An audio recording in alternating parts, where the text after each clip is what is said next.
मागचा व्लॉग तुम्ही पाहिला आणि त्याला भरपूर प्रतिसाद दिला, त्याबद्दल सगळ्यांचे मनापासून आभार. हॅलो, नमस्कार. कसे आहात? मजेत ना? मजेतच राहा. बांगड्यांचं कलेक्शन दाखवलं, बांगड्यांवर तुम्हाला कविता ऐकवली आणि त्यानंतर मी आले होते किचनमध्ये. तर 7 वाजले होते. तोपर्यंत मी संध्याकाळचा चहा घेतला नव्हता. मग आठवलं की थोडासा चहा घ्यावा. आज चहा पिण्यासाठी कंपनी द्यायला जान्हवी किंवा इंगळेसाहेब दोघेही नव्हते आणि अंकित गेला होता ऑफिसला. जान्हवी आता येणार होती थोड्या वेळाने क्लासमधून आणि तुम्हाला दाखवत आहे असं छान क्यूटचा हा पितळीचा ग्लास. किती सुंदर आहे बघू शकतात. तर धनतेरसला मी पूजेमध्ये ठेवला होता, तेव्हा देखील दाखवला होता, पण असं जवळून दाखवला नव्हता. क्यूटशी वाटी आणि असं क्यूटचा हा ग्लास आहे. तर देवांना नैवेद्य आपण ठेवतो, त्यानंतर हे पाणी वगैरे ठेवतो सोबत. तर ते पाणी आणि हे प्रसाद ठेवण्यासाठी ही वाटी आहे. तर खूप छान दिसलं. मिस्टरांनी घेऊन आले होते धनतेरसला समई आणि हे 2 गोष्टी आणल्या होत्या. आज करायची होती फक्त खिचडी.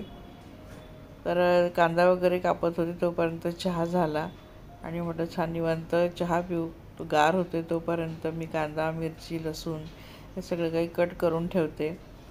लसूण थोडा मी बऱ्याचदा एक्स्ट्रा सोलून ठेवते आणि असं काचेचे जो बाऊल आहेत एअरटाईट त्यामध्ये ठेवून देते, म्हणजे वास वगैरे फ्रीजमध्ये येत नाही. आणि त्यालाही छान चॉप करून घेते. बरेच जण खिचडी करताना लसूण घालत नाही आणि शेंगदाणे घालत नाही. मला तर त्याशिवाय खिचडी जमणारच नाही. इथे कढीपत्ता वगैरे मिस्टरांनी जो आणला होता ना, तो खूप खराब निघाला होता, म्हणजे त्याला कीड पडलेली होती अक्षरशः.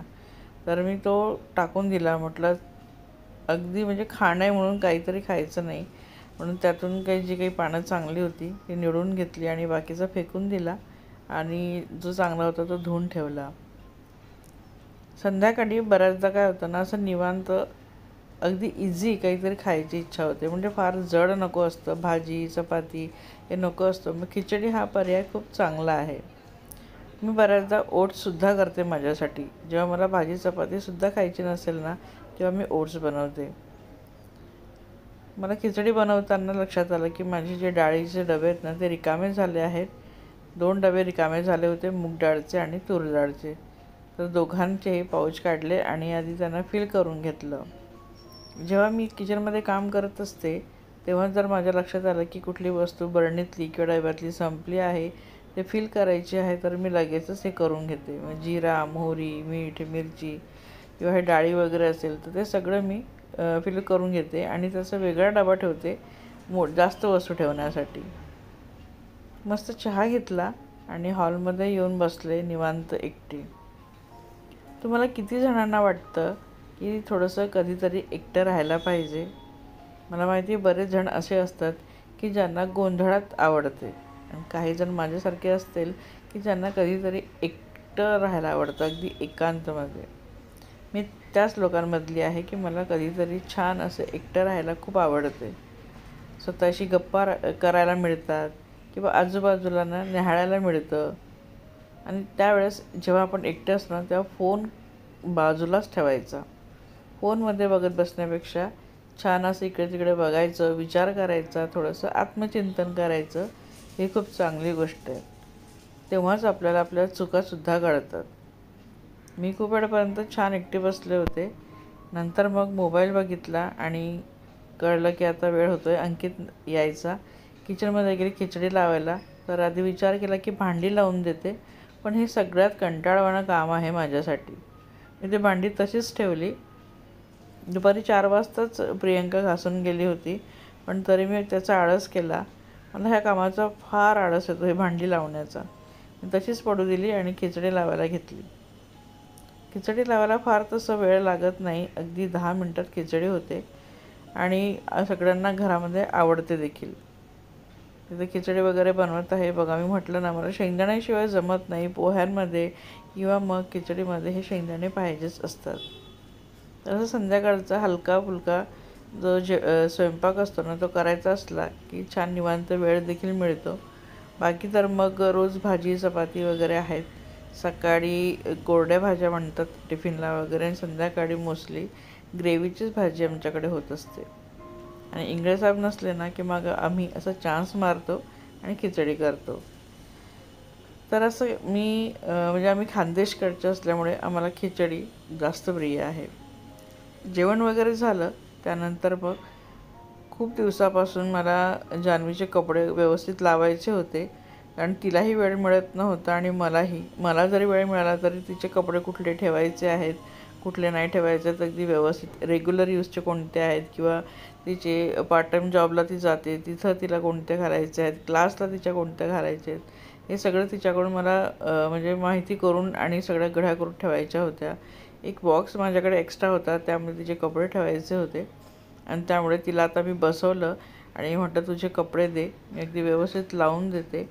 कारण मग कसंही ठेवलं ना की मला म्हणजे अजिबात आवडत नाही. कपाट उघडल्या कपाट अगदी व्यवस्थित रचलेलं असेल ना तर मला ते बघून इतकं छान वाटतं आणि जर त्यामध्ये पसारा असेल ना तर अजिबात लक्ष लागत नाही माझं.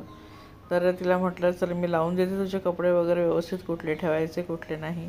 तर ते सगळं काय मी इथं लावत बसले होते. रात्री त्यासोबत आमच्या भरपूर गप्पाही होत होत्या. जान्हवी नेपानगरला असते, तिथं मी गेली ना की तिथंसुद्धा तिच्यासोबत खूप गप्पा असतात. बहिणीसोबत असतातच पण हिच्यासोबत देखील असतात आणि ती इथं आली आहे तर इथे देखील आमच्या दिवस रात्र गप्पा असतात. घरचे म्हणतात की बस किती तुम्ही बोलणार आहात तर आमचं असं असतं. मला तरी घरामध्ये कोणीच नसतं बोलण्यासाठी. मुलं त्यांच्या दुनियेमध्ये असतात, त्यांच्या विश्वात असतात, मिस्टर त्यांचे मोबाईल किंवा मग ते त्यांच्या याच्यामध्ये असतात. मग मला बोलण्यासाठी म्हणून आता जान्हवी आहे ना तर मग माझा कंटाळासुद्धा जातो. तर असं छान तिचं अगदी व्यवस्थित पॅक करून दिलं. माझंही थोडंफार लावायचं होतं तेही लावलं आणि मला दुसऱ्या दिवशी जायचं होतं एक साऊथ इंडियन वेडिंग रिसेप्शनला. मग पूर्ण दिवस मी काहीच शूट केलं नाही आणि मग आम्ही संध्याकाळी तिथं आलो आहोत, जान्हवी, मी आणि इंगळे साहेब. तर इथं हे साऊथ इंडियन वेडिंग रिसेप्शन आहे. तर आरती तुम्हाला बऱ्याच जणांना माहिती असेल जे रेग्युलर माझे व्हिडिओ बघतात. तर जी माझी भाचीसून आहे तिच्या भावाचं लग्न सुरतला झालं होतं आणि आता रिसेप्शन होतं, तर तिथं आम्ही आलो होतो. तर मी अशी काही तयार झाली आहेत बघू शकतात आणि जान्हवीला मी स्वतः तयार केलं होतं, हेअरस्टाईल वगैरे. तर अशा दोन्ही आत्याभाची आम्ही आलो होतो इथं आणि मी ती साडी नेसली आहेत जी दसऱ्याला नेसली होती आणि इथं बघू शकतात वहिनीला मी हाय करायला सांगते. तर आमचे जे नातेवाईक होते ना ते देखील भरपूर आले होते, जसं मामा मामी वगैरे, गावाकडचे माझे बहिणीचे मिस्टर वगैरे. तर आम्ही आमचे एका बाजूला बसले होते, खूप साऱ्या गप्पा वगैरेसुद्धा झाल्या. आणि बघा तिथं जे कपल्स आहे ना न्यूली मॅरिड कपल त्यांचे फोटो सेशन चालू होते आणि आजूबाजूला बाकीच्या लोकांचे फोटो सेशन चालू होते. खुर्च्यांवर कमी लोक दिसत आहेत आणि बाहेर फोटो वगैरे काढण्यासाठी जास्त लोक दिसत आहेत. तर आम्ही देखील नंतर खूप फोटो वगैरे काढले होते.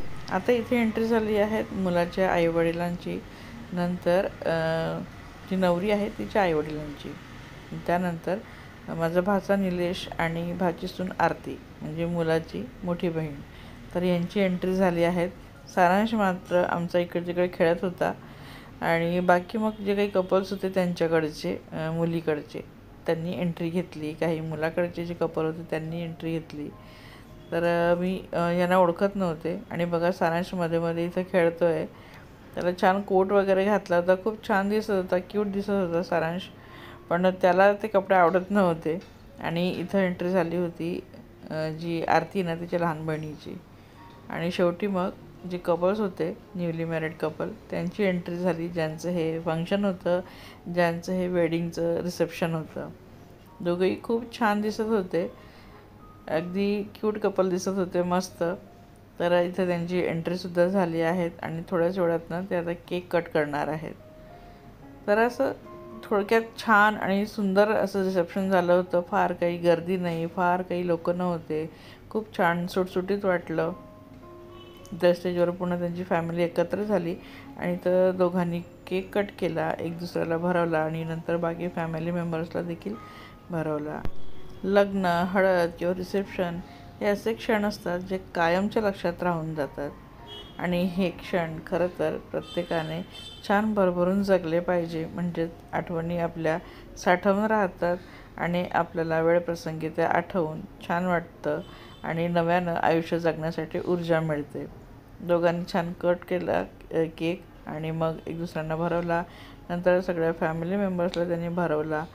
छान असं फोटो सेशन त्यांचं सुरू होतं आणि आम्ही देखील बरेचसे फोटो काढले आणि वरवधूसोबत देखील फोटो काढले. नंतर जेवणाच्या काउंटरकडे गेलो आणि बघा इथं भुवंश त्याच्या आतूसोबत मस्ती करतोय, तिकडे सारांश फोटो काढतोय. तर आम्ही देखील भरपूर फोटो काढले आणि घराकडे निघालो. तर आजच्या व्हिडिओमध्ये एवढंच. व्हिडिओ आवडला असेल तर लाईक करा, कमेंट करा आणि चॅनल आतापर्यंत तुम्ही सबस्क्राईब केलं नसेल, पहिल्यांदा माझ्या चॅनलला व्हिजिट करत असाल तर प्लीज चॅनलला सबस्क्राईब करायला अजिबात विसरू नका. तर इथं दादा वहिनीला आम्ही सगळ्यांनी बाय वगैरे केलं आणि निघालो घराकडे. तर चला भेटूया पुढच्या व्हिडिओमध्ये.